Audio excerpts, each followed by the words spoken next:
ওই যে তাজমহল সম্রাট শাহজাহান বানাইছিলেন, তাজমহল 20 বছর সময় লেগেছিল, 22,000 শ্রমিক কাজ করেছিল, 20 কোটি টাকা খরচ হয়েছিল। ওই বাজারে, যেই বাজারে 1 টাকায় 8 মণ চাউল কিনতে পাওয়া যাইত, 1 টাকায় যদি 8 মণ হয়, মণ কত? বুঝুন, 1 টাকায় 8 মণ চাউল।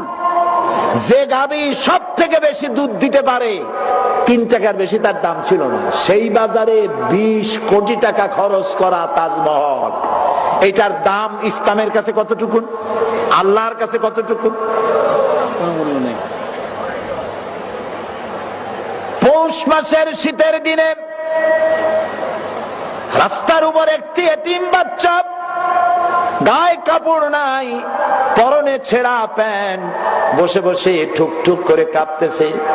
এই এতিম বাচ্চাটাকে একটি সোয়েটার, একটি জামফাত অথবা একটি ছোট্ট চাদর কিনে ওর গায়ে যদি চড়ায় দেন, চাদরটা পাইয়া এতিম বাচ্চা যদি একটু মুখে তৃপ্তির হাসি দেয়, 20 কোটি টাকা খরচ করা তাজমহলের চাইতে আল্লাহর কাছে এতিম বাচ্চারা মুখের হাসি